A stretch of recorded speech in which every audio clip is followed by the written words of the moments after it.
What's going on, everybody? Steve Pulaski back with another video review on this beautiful iridescent night in Chicago, this beautiful Thursday night. Coming back to review Free Fire, the new Ben Wheatley movie.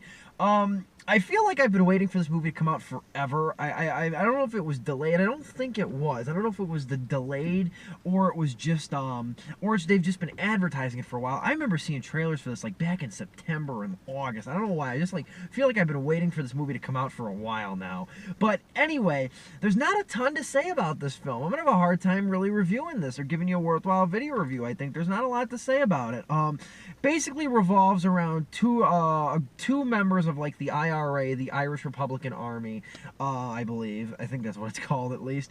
The IRA, these two guys that go to meet in this like back alley Boston warehouse to do like an arms deal from a man named Vernon.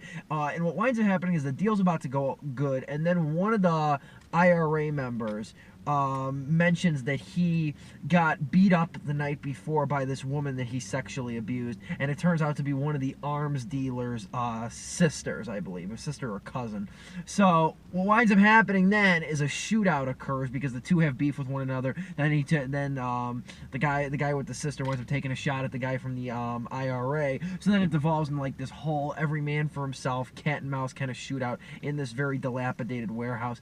Very weird kind of concept, especially one that's trying to sustain a film. At least, I will say this, at least they tried to make it sustain only about 85 minutes, because I think any longer, like if you were pushing 100 minutes or so, this movie would get really exhausting. Its pacing would be all over the place. It reminded me, and this is gonna be a weird connection, but it reminded me a lot of Run Lola Run, because it's very short. It's more of like an exercise in style and in minimalism than anything else. It's a very simple premise, and you're kind of just there to see how it unfolds, and you're wondering what kind of paths the characters are gonna take. It's not a bad film. I think it's decent in some parts. The problem is that for a movie like this to really work, you either need rapid fire dialogue or you need likable personalities. Not even likable, but you just need like charismatic personalities that you will remember. And the problem with Free Fire is it doesn't really have either. It has moments where it's good with quips. It has a couple moments where characters kind of like transcend their archetypes.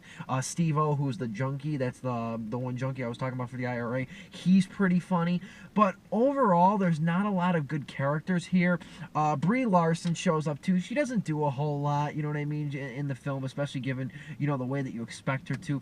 Charlotte Copley is in the film. Armie Hammer's in it from Lone Ranger. But again, there's just not a lot to say about it. It's an interesting premise. It's mostly well executed. It doesn't hold a candlestick to even like Tarantino or Edgar Wright or some of that other kind of you know, films, at least in the league that it's playing in. But it's momentarily interesting. You might get a laugh or two out of it, but it's not the kind of thing that can sustain a very long premise, which is why I'm glad they kept it at 85 minutes. I give Free Fire a 2.5 out of 4 stars. I'm going to say a C+ on Influx Magazine. I'm Steve Pulaski. You can get all my film reviews on Influx Magazine, link below, or my website, stevethemovieman.proboards.com. Thank you all for watching and for subscribing. I'll see you in the next video review. Bye.